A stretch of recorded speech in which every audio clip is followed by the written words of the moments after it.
Hoy vamos a analizar un caso aterrador que te dejará impactado. Así que mira este video hasta el final. Ardeth Wood era una mujer extraordinaria de 27 años cuya vida encarnaba una inspiradora combinación de belleza, intelecto y ambición. Conocida por su radiante sonrisa y una presencia magnética que iluminaba cualquier habitación, Ardeth dejaba una impresión duradera en todos los que la conocían.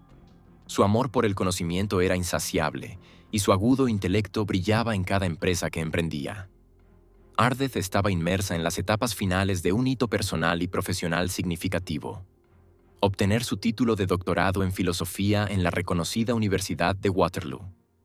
Su campo elegido, la filosofía, no era solo una búsqueda académica para ella, sino una lente a través de la cual exploraba las preguntas más profundas de la vida. A menudo hablaba sobre cómo la filosofía la ayudaba a comprender el mundo y cómo inspiraba a otros a ver su valor. Sus contribuciones académicas iban más allá de sus estudios. Ardeth se desempeñaba como editora de una prestigiosa revista de filosofía, lo que demostraba su dedicación a enriquecer la disciplina y apoyar a otros académicos. Su sueño de convertirse en profesora universitaria estaba al alcance de su mano, y quienes la conocían nunca dudaron de que dejaría una marca indeleble en su campo. El futuro se extendía ante ella, brillante y lleno de promesas, reflejando el trabajo arduo y la pasión que definieron su trayectoria. El verano de 2003 marcó un respiro bienvenido de las presiones del mundo académico. Ardeth regresó a su ciudad natal de Ottawa, Canadá, para pasar un tiempo preciado con su familia. La decisión de tomarse ese descanso fue impulsada por su profundo amor por sus padres, sus hermanos y la ciudad que llamaba hogar. Los paisajes vibrantes del verano en Ottawa se convirtieron en el escenario de una temporada llena de risas, comidas compartidas y conversaciones sinceras. Cada momento pasado con su familia profundizó vínculos que ya eran fuertes, creando recuerdos que atesorarían para siempre. Una soleada mañana de agosto, Ardeth comenzó su día con uno de sus rituales favoritos: una revitalizante carrera por su vecindario. El aire fresco de la mañana y la tranquila atmósfera reflejaban su propia serenidad y entusiasmo por la vida. Era un día perfecto para disfrutar del aire libre, y Ardeth decidió dar un paseo en bicicleta para absorber la luz del sol veraniego. Tomando prestada la bicicleta de su hermano, prometió regresar en unas pocas horas. Planeaba seguir un sendero familiar y querido que serpenteaba a través de densos bosques, a lo largo de orillas de ríos sinuosos, y ascendía hasta vistas impresionantes. Ardeth siempre había apreciado la tranquila belleza de esta ruta, encontrando consuelo en el suave susurro de las hojas y en los sonidos calmantes del agua. El sendero era un favorito entre los ciclistas de la zona, ofreciendo un sentido de escape y una conexión con la naturaleza que ella valoraba profundamente. Sin embargo, a medida que pasaban las horas, Ardeth no regresaba a casa. El cielo se oscureció y una repentina lluvia empapó la ciudad. Su madre, que esperaba tranquilamente el alegre regreso de Ardeth, comenzó a sentirse cada vez más inquieta. Ardeth era responsable y puntual por naturaleza. Ciertamente, no se habría quedado fuera con ese clima. Cuando cayó la noche y Ardeth aún no había regresado, la preocupación de su familia se convirtió en alarma. Temiendo lo peor, que pudiera haberse lesionado o perdido en el sendero, emprendieron una búsqueda desesperada. Recorrieron cada camino que ella podría haber tomado, llamando su nombre en la oscuridad. El bosque, que antes parecía familiar y acogedor, ahora se mostraba vasto e intimidante. A pesar de sus incansables esfuerzos, Ardeth no apareció por ninguna parte. Su familia, con el corazón pesado por la preocupación, contactó a la policía para pedir ayuda, mientras la realidad de su ausencia comenzaba a asentarse en ellos. El día de verano, que había sido tan alegre, se convirtió en una pesadilla inimaginable, dejando a quienes amaban a Ardeth aferrándose a la esperanza de obtener respuestas. La búsqueda oficial comenzó a la mañana siguiente debido al mal tiempo, y rápidamente se convirtió en una de las operaciones de búsqueda más grandes en la historia de Ottawa. Se desplegaron equipos de rescate, oficiales de policía, adiestradores de perros y helicópteros, y cientos de voluntarios se unieron a la familia de Ardeth en la búsqueda. Se distribuyeron volantes con su foto por toda la ciudad, y su historia dominaba las noticias locales. A pesar del enorme esfuerzo, Los primeros días no arrojaron pistas significativas, dejando a su familia y a la comunidad atrapados en el miedo y la incertidumbre. Entonces, un avance llegó de parte de una residente local que recordaba un escalofriante encuentro el día de la desaparición de Ardeth. Informó haber visto a un hombre en el sendero comportándose de manera sospechosa. Intentó empujarla de su bicicleta y arrastrarla hacia los arbustos. La testigo describió al hombre como joven, de unos 25 años, de piel clara, cabello oscuro, barba y gafas. Aunque a primera vista estaba bien vestido y parecía agradable, su actitud era inquietante. Relató cómo otros ciclistas en el sendero intervinieron afortunadamente, lo que le permitió escapar. El incidente tuvo lugar en el área de Green Creek, una ubicación que coincidía con la ruta general que se pensaba que Ardeth había tomado. Este testimonio añadió una nueva dimensión oscura al caso, sugiriendo que Ardeth pudo haberse cruzado con el mismo hombre. Basándose en la descripción de la testigo, la policía creó un retrato compuesto del sospechoso. Cuando se lo mostraron a la familia de Ardeth, nadie reconoció al hombre, y siguió siendo un misterio. La policía optó por no publicar el retrato públicamente, temiendo que pudiera conducir a acusaciones falsas y esfuerzos mal dirigidos. Aún así, instaron al público a aportar cualquier información, convencidos de que la apariencia llamativa de Ardeth y su personalidad distintiva habrían dejado una impresión duradera en cualquiera que la hubiera visto. Comenzaron a llegar más pistas. Laura, una joven de 16 años, contactó a la policía para informar que había visto a un hombre que coincidía con la descripción del sospechoso actuando de manera errática cerca del sendero Green Creek. Su información corroboraba el relato anterior y fortalecía la creencia de que el sospechoso podría haber estado involucrado en la desaparición de Ardeth. Sin embargo, a pesar de estas pistas prometedoras, los días se convirtieron en semanas, y la búsqueda de Ardeth seguía siendo dolorosamente infructuosa.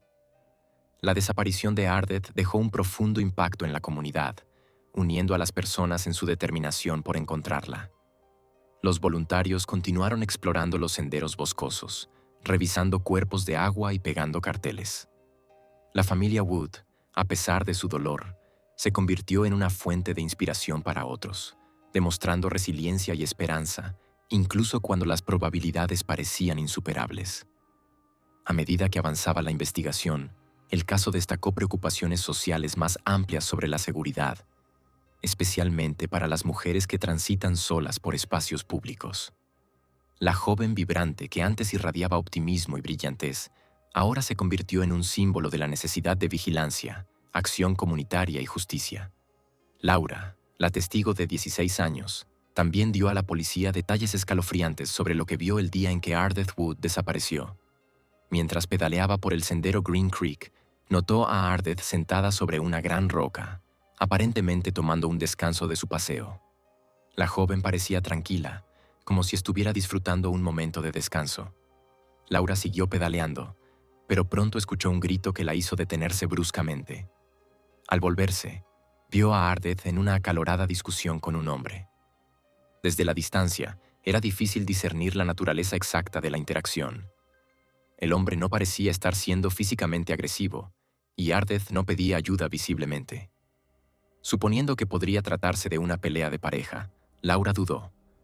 Su instinto le decía que algo no estaba bien, pero lo dejó pasar, especialmente porque el cielo comenzaba a oscurecerse con una tormenta inminente. Nerviosa por el clima y por la escena incómoda, pedaleó rápidamente hacia su casa. Justo cuando se marchaba, creyó escuchar otro grito, pero lo desestimó, razonando que ya era tarde para regresar. Cuando Laura compartió su historia con la policía, le mostraron el retrato compuesto del sospechoso. Su corazón se hundió al reconocer el rostro de inmediato. Confirmó que era el mismo hombre que había visto con Ardeth ese día. El encuentro había tenido lugar alrededor de la 1 de la tarde, en el área de Green Creek, el mismo lugar que se había convertido en el punto central de la búsqueda. El testimonio de Laura fue corroborado por otras mujeres que se presentaron después de ver las noticias sobre la desaparición de Ardeth. Estas mujeres describieron haberse encontrado con un hombre similar en el sendero, alguien que exudaba encanto, pero cuyo comportamiento rápidamente se volvía alarmante. Cada vez, los encuentros terminaban en intentos de ataque, con las mujeres escapando por poco. Una mujer describió cómo el hombre la había agarrado durante una caminata. Al principio parecía amigable, incluso coqueto, pero su actitud cambió drásticamente. Actuando por puro instinto, logró defenderse con su bicicleta y huir sin mirar atrás, temiendo que él pudiera perseguirla. Sorprendentemente, ninguna de estas mujeres había informado sus experiencias a la policía hasta que el caso de Ardeth alcanzó los titulares. Las razones variaban: miedo a no ser creídas, vergüenza, o simplemente querer dejar atrás esos encuentros perturbadores. Sin embargo, sus testimonios dibujaban el retrato de un depredador que se dirigía a mujeres en áreas aisladas, a menudo bajo el pretexto de una conversación casual antes de volverse violento. Las similitudes en sus descripciones y ubicaciones ayudaron a la policía a acotar aún más su búsqueda. Pronto encontraron la bicicleta de Ardeth abandonada cerca de Green Creek. Este hallazgo marcó un avance importante, confirmando que iban por buen camino. Entonces llegó una llamada telefónica escalofriante que aceleró la investigación. Un hombre, negándose a identificarse, llamó a la policía para confesar que había estado involucrado en un terrible accidente en el bosque. Con voz temblorosa, el interlocutor afirmaba que no había querido dañar a Ardeth ni quitarle la vida, pero que entró en pánico tras el incidente. Admitió haber descartado su cuerpo cargándolo a través del arroyo, cavando una tumba poco profunda y cubriéndola con ramas. Antes de que la policía pudiera recopilar más información, el interlocutor colgó abruptamente. La policía rastreó la llamada hasta una cabina telefónica a 20 minutos fuera de Ottawa. Los oficiales acudieron al lugar con la esperanza de encontrar pistas: un testigo, huellas dactilares o ADN. Pero se toparon con la desilusión. El auricular había sido limpiado meticulosamente y no había cámaras de seguridad ni transeúntes que aportaran más pistas. A pesar de la frustrante falta de evidencia física, la búsqueda de Ardeth se intensificó en torno a Green Creek. Se trajeron perros especializados en detección de cadáveres para rastrear el bosque denso. Días después, los perros condujeron a los investigadores a un descubrimiento desolador. Ubicada entre dos árboles en un área tranquila y apartada, hallaron una tumba poco profunda.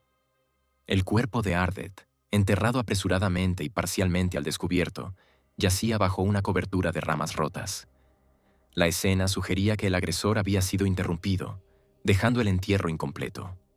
Los detectives examinaron cuidadosamente el área en busca de evidencia, pero el sitio no aportó huellas dactilares, ADN ni otras pistas forenses.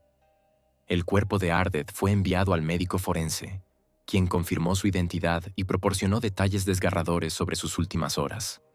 La autopsia reveló que Ardeth había sufrido una muerte prolongada y brutal. Contrario a las afirmaciones del interlocutor sobre un accidente, la evidencia señalaba violencia deliberada. La causa principal de la muerte fue ahogamiento. Se hallaron algas en sus pulmones, lo que indicaba que estaba viva cuando fue sumergida en el agua. Aunque su cuerpo fue hallado parcialmente desnudo, los expertos forenses no encontraron signos claros de agresión sexual. Sin embargo, no pudieron descartarla por completo. La policía, sospechando un crimen con motivación sexual, teorizaron que la intención primaria del asesino era dañar a mujeres y posiblemente agredirlas. El asesinato de Ardeth parecía ser la culminación de un comportamiento depredador creciente, lo que aumentaba la presión para que la policía capturara al perpetrador antes de que volviera a atacar. Mientras los investigadores trabajaban incansablemente para identificar al sospechoso, enfrentaban una creciente presión de parte del público y los medios. Reconociendo la urgencia, la policía decidió publicar el retrato compuesto del hombre que creían responsable. Fue una decisión calculada, ya que temían que el aluvión de pistas falsas pudiera obstaculizar la investigación. Aún así, la medida resultó determinante. En cuestión de días, la línea de denuncias se vio inundada con más de 4,000 llamadas, cada una ofreciendo posibles indicios sobre la identidad del sospechoso. Procesar ese volumen de información fue una tarea monumental, pero el involucramiento masivo reavivó la esperanza. El 10 de septiembre, la investigación del asesinato de Ardeth Wood dio un giro significativo cuando la policía dio a conocer un detalle crucial sobre el sospechoso. Testigos que habían visto al hombre misterioso en el bosque recordaron haber notado un tatuaje distintivo de un águila en su hombro izquierdo. Este pequeño detalle se convirtió en una pista vital, una esperanza para que los investigadores y los medios finalmente identificaran al perpetrador. La policía colaboró con artistas del retrato para crear una representación del tatuaje, que se difundió ampliamente a través de los medios de comunicación. La respuesta fue inmediata. Múltiples pistas llegaban del público. Llamadas reportaron conocidos con tatuajes de aves en diversas partes del cuerpo: rostro, cuello, espalda, pero ninguna llevó a descubrimientos significativos. Pasaron meses de frustración hasta que, en abril de 2004, surgió una nueva pista gracias a otra llamada. Un informante afirmó que conocía al hombre responsable de la muerte de Ardeth, identificándolo como alguien que vivía en la zona y frecuentaba el sendero de Green Creek en bicicleta alrededor de la fecha del asesinato. Los investigadores tomaron en serio el indicio e invitaron al individuo nombrado por el informante a una entrevista. Cuando el sospechoso llegó a la comisaría, los detectives quedaron impactados por lo mucho que se parecía al retrato compuesto.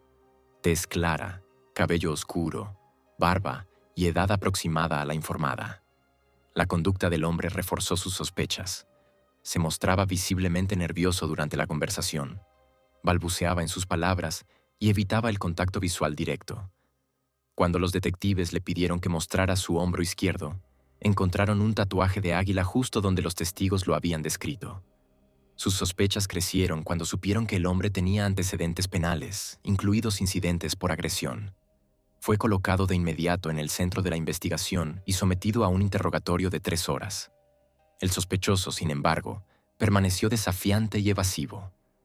En un momento, se describió crípticamente, diciendo: «Soy como un escorpión bajo una roca. Nunca sabes lo que voy a hacer».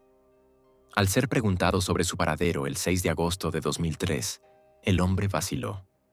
No tenía coartada ni podía explicar sus movimientos ese día, aunque negó enérgicamente cualquier implicación en el asesinato de Ardeth.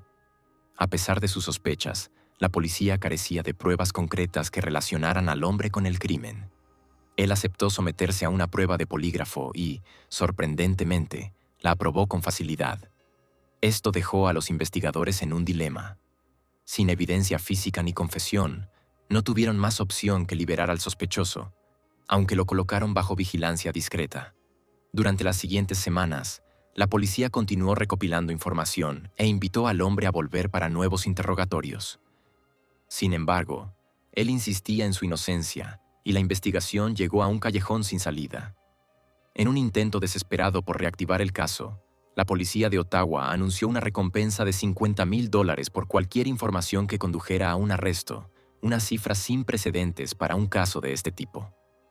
El anuncio generó una respuesta abrumadora, con cerca de 5,000 pistas. Entre ellas surgió un nombre que llamó la atención de los detectives: Christopher Meyers, un joven de 25 años con antecedentes por delitos menores de drogas. Meyers trabajaba como conserje y era descrito por sus conocidos como tranquilo y discreto. Sin embargo, su apariencia física coincidía estrechamente con el retrato compuesto, incluida la barba distintiva. Al indagar en los antecedentes de Meyers, las esperanzas de los investigadores aumentaron. Sin embargo, pronto surgió un obstáculo importante. Meyers contaba con una coartada para el día de la desaparición de Ardeth. Su casera afirmó que él había estado en casa esa mañana y que había salido después hacia su trabajo en un restaurante. La policía se mostró perpleja por cómo ella recordaba con tanta claridad ese día, dado que había pasado casi un año. Además, Meyers no tenía tatuaje de águila en el hombro, un hecho que contradecía directamente los testimonios de los testigos. Los detectives especularon que Meyers podría haberse quitado el tatuaje, aunque no tenían pruebas que lo confirmaran. A pesar de que su intuición les decía que Meyers era el hombre correcto, carecían de pruebas para arrestarlo. El caso tomó un giro escalofriante e inesperado varias semanas después, cuando las autoridades recibieron el reporte de otro ataque en la zona. Esta vez, sin embargo, la víctima sobrevivió. El incidente involucró a una joven que guardaba un parecido sorprendente con Ardeth. Sus rasgos eran tan similares que uno podría preguntarse si el agresor la había elegido deliberadamente. Una noche, ella caminaba sola por el puente. Al principio, era un paseo ordinario, uno que había hecho muchas veces antes para despejarse y disfrutar la soledad. Al cruzar la zona central del puente, percibió una presencia detrás de ella. Al voltear, vio a un hombre en bicicleta acercándose lentamente. Parecía inofensivo, incluso atractivo, con un aire de confianza que en otro contexto podría haber parecido amigable. Inicialmente, desechó su inquietud, asumiendo que solo era otro transeúnte disfrutando la tarde como ella. Pero a medida que su paso se sincronizó con el suyo y comenzó a acercarse, su inquietud creció. Cuando empezó a intentar entablar conversación, su tono resultó demasiado familiar para ser extraño, lo que encendió las señales de alarma en su mente. Hizo preguntas inocuas al principio, como si ella caminaba allí con frecuencia o si vivía cerca.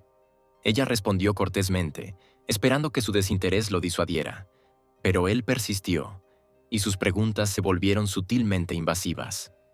Fue entonces cuando ella notó sus ojos. Fijos en ella de una forma que se sentía depredadora. Ella aceleró el paso, con el corazón latiendo cada vez más rápido, pero él la seguía de cerca, las ruedas de su bicicleta rodando de forma inquietantemente silenciosa detrás de ella. Su insistencia se volvió perturbadora, y su actitud amigable adquirió un matiz más oscuro cuando se inclinó ligeramente sobre el manillar, como si quisiera acortar la distancia entre ellos. En ese momento, su instinto le gritó que actuara. Girando bruscamente para enfrentarlo, lo miró con una mirada firme e inquebrantable. Con voz estable, le ordenó que la dejara en paz, sus palabras claras y deliberadas. Por un breve instante, él vaciló, con una expresión indescifrable. Luego, con una sonrisa que le heló la sangre, el hombre no cedió. El hombre pasó en bicicleta junto a ella, y justo cuando la joven suspiraba aliviada, notó algo inquietante. El ciclista había dado la vuelta y ahora se dirigía directamente hacia ella. El pánico se apoderó de ella al darse cuenta de que estaba completamente sola, sin nadie cerca que pudiera ayudarla. Antes de que pudiera reaccionar, el atacante saltó de su bicicleta y la agarró con fuerza, arrastrándola hacia los densos arbustos. Desesperada, gritó pidiendo ayuda, el sonido atravesando el silencio del sendero aislado. Sus gritos parecieron sorprender al hombre, quien la soltó abruptamente y huyó. Aunque logró escapar ilesa, el incidente la dejó profundamente afectada. Informó del encuentro a las autoridades, relatando cada detalle que recordaba sobre el hombre, su apariencia, su actitud y la extraña mezcla de encanto y amenaza que irradiaba. Su testimonio coincidía con los informes anteriores sobre el presunto asesino de Ardeth, incluyendo ese encanto inquietante y la persistente actitud depredadora. El valor de la sobreviviente al reportar el incidente añadió una pieza crucial al rompecabezas, pero también profundizó el misterio. Los investigadores no podían ignorar los paralelismos entre su historia y el caso de Ardeth. Las similitudes eran inquietantes. El lugar, el perfil del atacante e incluso el asombroso parecido entre ambas mujeres. El puente, que alguna vez fue un tranquilo sendero para paseos vespertinos, se convirtió en un símbolo de miedo e interrogantes sin resolver. ¿Quién era este hombre? ¿Estaba relacionado con la desaparición de Ardeth? Estas preguntas flotaban en el aire, su peso presionando tanto a los investigadores como a la comunidad. Este incidente reavivó el temor público y colocó una enorme presión sobre las fuerzas del orden. Los investigadores redoblaron sus esfuerzos, revisando cada pista y reentrevistando a los testigos. A pesar de su determinación, la falta de pruebas físicas seguía siendo un obstáculo frustrante. El caso se había convertido en símbolo de esperanza y desesperación, atrayendo atención de todo el país. La familia de Ardeth, aunque devastada, se negó a rendirse, trabajando incansablemente para mantener viva su memoria y pidiendo a cualquiera con información que se presentara. En mayo del año siguiente, la comunidad volvió a conmocionarse por otro aterrador ataque que presentaba inquietantes similitudes con los eventos que rodearon la desaparición de Ardeth. Esta vez, la víctima era una mujer alta y rubia, cuyos rasgos eran sorprendentemente similares a los de Ardeth, lo que aumentaba la inquietante sensación de que estos incidentes podrían estar relacionados. Había pasado la noche en una fiesta animada, disfrutando de la compañía de amigos y del ambiente despreocupado de la primavera. A medida que avanzaba la noche, decidió caminar sola a casa por el parque, una decisión que, aunque aparentemente segura en ese tranquilo vecindario, pronto la llevaría a una experiencia aterradora. El parque estaba casi desierto, iluminado solo por farolas ocasionales que proyectaban largas y extrañas sombras sobre los caminos serpenteantes. Caminaba a paso ligero, con los tacones resonando en el suelo, cuando notó que un hombre se acercaba en dirección opuesta. Su actitud parecía casual, casi amigable, cuando la saludó e intentó iniciar una conversación. Amablemente pero con firmeza, le dijo que tenía prisa y le pidió que la dejara sola. Por un momento, él vaciló. Luego fingió estar perdido y pidió direcciones.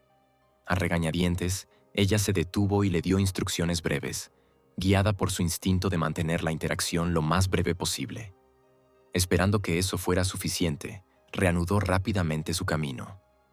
Al girar la esquina hacia una zona más silenciosa, sintió un alivio al pensar que el encuentro había terminado. Pero ese alivio fue efímero. Solo unos minutos después, al pasar junto a una fila de arbustos altos que bordeaban la acera, el hombre reapareció, saliendo de las sombras con una intensidad depredadora. Antes de que pudiera reaccionar, él se abalanzó sobre ella, agarrándola del cuello con ambas manos e intentando estrangularla.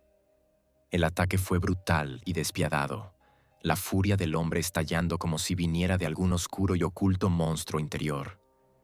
La mujer luchó con toda la fuerza que pudo reunir. Arañó sus manos, pateó con furia y gritó con todas sus fuerzas. Cuando su agarre se hizo más fuerte, ella le mordió el brazo con desesperación, tratando de liberarse. Sus gritos resonaron, rompiendo el silencio de la noche. La aparición repentina de testigos sobresaltó al atacante. Asustado y en pánico, soltó a la mujer y huyó, desapareciendo en la oscuridad. Sin embargo, en su prisa por escapar, cometió un error crucial. Dejó caer su teléfono. Las autoridades lo recuperaron rápidamente, y su contenido proporcionó pistas fundamentales que profundizarían el misterio en torno a la identidad del atacante y su posible conexión con otros crímenes. La mujer, aunque sacudida y con contusiones, sobrevivió al ataque. Su valiente resistencia y la rápida intervención de la comunidad no solo le salvaron la vida, sino que también dieron un rayo de esperanza a la investigación en curso. Este incidente, aunque espantoso, añadió una nueva capa de intriga y urgencia al caso. Cuando los investigadores recuperaron el dispositivo, descubrieron que pertenecía a Christopher Mears, un sospechoso previamente vinculado al caso del asesinato de Ardeth. Las piezas del rompecabezas comenzaron a encajar. Mears había sido implicado en una serie de ataques, todos dirigidos a mujeres jóvenes y rubias con apariencias similares. Estos patrones confirmaban las sospechas de la policía de que Christopher estaba involucrado en una cadena de agresiones, posiblemente incluida la muerte de Ardeth. Christopher fue llevado a interrogatorio, pero se mantuvo firme en su inocencia.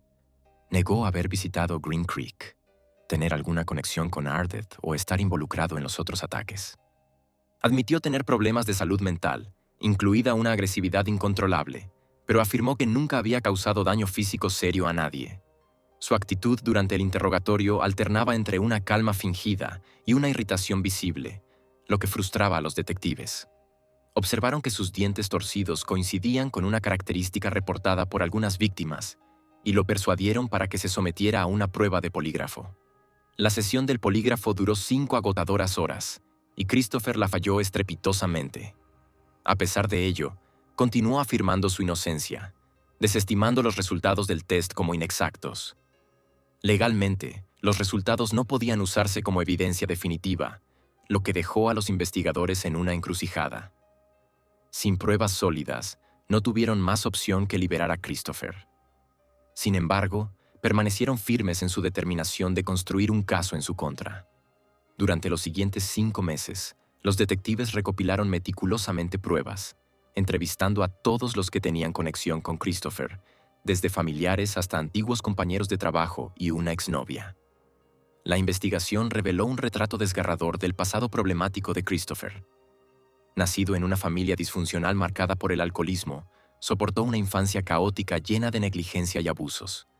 Diagnosticado con varios trastornos mentales, incluyendo trastorno por déficit de atención y esquizofrenia, Christopher fue separado de sus padres biológicos y colocado en hogares de acogida. Aunque sus padres adoptivos le ofrecieron amor y paciencia, tuvieron dificultades para manejar su comportamiento errático. Incapaces de sobrellevar la situación, lo devolvieron al orfanato cuando cumplió 12 años. Al llegar a la adultez, Christopher parecía funcionar como un joven ordinario. Se graduó de la secundaria, ingresó a la universidad e incluso formó un círculo de amistades. Sin embargo, quienes lo conocían de cerca lo describían como profundamente inquietante. Su compañera de cuarto en la universidad relató historias extrañas y aterradoras que Christopher compartía, lo que finalmente la llevó a echarlo del espacio que compartían. Su exnovia ofreció más información sobre su personalidad, revelando su gusto por andar en bicicleta por los senderos de Ottawa y su fascinación por los paisajes pintorescos. Pero también reveló un detalle curioso. A Christopher le gustaban los tatuajes temporales. Esta revelación abrió una nueva línea de investigación. Los testigos habían reportado consistentemente haber visto un tatuaje de un águila en el hombro del agresor, pero Christopher no tenía ninguna marca permanente. Los investigadores especularon que pudo haber usado tatuajes temporales para disfrazarse, una teoría que coincidía con el relato de su exnovia. Esto explicaba por qué la descripción del tatuaje había sido tan consistente, y sin embargo, no se había podido rastrear. A medida que los detectives reconstruían la historia de Christopher, emergía una narrativa escalofriante. Su agresividad, combinada con una tendencia a fijarse en mujeres que se parecían a Ardeth, pintaba el cuadro de un individuo perturbado cuyas tendencias violentas se habían intensificado con el tiempo. Sin embargo, sin pruebas definitivas que lo vincularan al asesinato de Ardeth, el caso seguía envuelto en incertidumbre. La policía de Ottawa intensificó sus esfuerzos, decidida a encontrar las pruebas necesarias para hacer justicia a Ardeth y evitar que más vidas estuvieran en peligro. Durante un tiempo, Christopher Mears llevó exactamente la imagen de un águila tatuada en su hombro izquierdo, un detalle que eventualmente se volvió central en el caso. Cuando se mostró el boceto del tatuaje a la joven que se había encontrado con él, ella confirmó sin dudar que coincidía con lo que había visto. Esta prueba reforzó el caso en su contra, lo que llevó a los investigadores a citar a Christopher para ser interrogado el 13 de octubre de 2005. Esta vez, el interrogatorio tuvo lugar en una sala pequeña y opresiva, cuyas paredes parecían cerrarse sobre Christopher tanto literal como figurativamente. Los detectives, experimentados e imponentes, se sentaron incómodamente cerca de él, creando una atmósfera cargada de intensidad psicológica. Comenzaron con acusaciones directas, afirmando: «Sabemos todo sobre ti, Chris. Sabemos que fuiste tú quien mató a Ardeth». Al principio, Christopher esquivó las preguntas, ofreciendo respuestas evasivas. Sin embargo, a medida que pasaban las horas, su determinación se desmoronó. Después de 3 horas, sus declaraciones cambiaron de negaciones a una narrativa confusa e inconsistente. Christopher admitió haber estado en Green Creek el día de la desaparición de Ardeth. Afirmó que había sido cautivado por su belleza y decidió acercarse a ella. Ofreciendo cumplidos y una conversación ligera, logró convencerla de seguirlo al bosque. Una vez allí, según su relato, intentó besarla, pero Ardeth se apartó incómoda, rechazando sus avances. Según él, ella huyó, tropezó y cayó al arroyo. Christopher alegó que intentó rescatarla, pero no pudo, presentándose como un héroe frustrado por las circunstancias. Sin embargo, esta narrativa no coincidía con sus acciones posteriores. En lugar de buscar ayuda, Christopher admitió haber sacado el cuerpo de Ardeth del arroyo, haberla desnudado y enterrado en una tumba poco profunda. Cuando la policía lo presionó, informándole que sus acciones lo llevarían a enfrentar cargos por asesinato, Christopher repentinamente se retractó de su confesión. «No, nunca la conocí», balbuceó. «Era una broma. Leí todo esto en los periódicos». Los detectives, frustrados por su extraño comportamiento, decidieron mostrarle todas las pruebas que indicaban lo que había hecho. Esta estrategia funcionó. Christopher finalmente confesó haber matado a Ardeth. Incluso dibujó un mapa de los senderos de Green Creek, indicando dónde la había conocido y la ubicación aproximada donde la había enterrado. Su mapa también corroboró el testimonio de Laura, una joven de 16 años que había visto a Ardeth con un hombre ese día. El 20 de octubre de 2005, Christopher fue arrestado formalmente. Sin embargo, su comportamiento errático continuó. Cuando los investigadores lo llevaron a la escena del crimen para recrear los hechos, él repentinamente afirmó que no era el lugar correcto, insistiendo en que todo había ocurrido en otro sitio. A pesar de las inconsistencias, su confesión, junto con los testimonios de testigos, proporcionaron suficiente evidencia para que los fiscales avanzaran. Christopher también admitió otros ataques contra mujeres, lo que añadió cargos adicionales a su caso. En su juicio, el abogado defensor de Christopher lo presentó como un joven con problemas y con antecedentes de trastornos mentales. Inicialmente, Christopher negó sus confesiones, alegando que eran invenciones influenciadas por los reportes de los medios. Sin embargo, bajo la orientación de su abogado, finalmente aceptó un acuerdo de culpabilidad. El 8 de enero de 2008, 5 años después del asesinato de Ardeth, Christopher se declaró culpable de homicidio en segundo grado y de múltiples cargos de agresión. Se negó a revelar sus motivos o más detalles, dejando muchas preguntas sin respuesta. La fiscalía presentó una teoría que describía a Christopher como un depredador que merodeaba por los senderos de Green Creek en busca de víctimas. Probablemente había elegido a Ardeth debido a su parecido con su tipo preferido, alta, rubia y atractiva. Cuando sus intentos de conversación fallaron, la atrajo al bosque bajo falsos pretextos. Allí, el encuentro se volvió violento. Ardeth, en un intento desesperado por escapar, huyó hacia el arroyo, solo para que Christopher la alcanzara y la ahogara. Los padres de Ardeth, devastados pero firmes, respaldaron la versión de la fiscalía. Rechazaron las afirmaciones de Christopher sobre un accidente, señalando que su hija era una excelente nadadora y no se habría ahogado sin una interferencia externa. Lo que más los atormentaba era el misterio de cómo Christopher había convencido a Ardeth de acompañarlo al bosque. Una pregunta que sigue sin respuesta hasta hoy. Christopher fue sentenciado a cadena perpetua con posibilidad de libertad condicional después de 10 años. En el año 2020, solicitó la libertad condicional, pero su petición fue denegada. La comisión citó el alto riesgo de reincidencia, particularmente contra mujeres, como justificación para su decisión. La memoria de Ardeth vive en su comunidad. En el año 2017, se instaló una placa en un roble centenario del Parque Green Creek, conmemorando su vida y legado. Ese mismo año, durante una tormenta eléctrica violenta parecida a la del día de su asesinato, un rayo golpeó el árbol. Los expertos creían que el roble no sobreviviría al daño, pero contra todo pronóstico, lo hizo. El árbol resistente sigue creciendo, erguido como un monumento viviente a Ardeth, un testimonio de la fuerza y la belleza de su espíritu.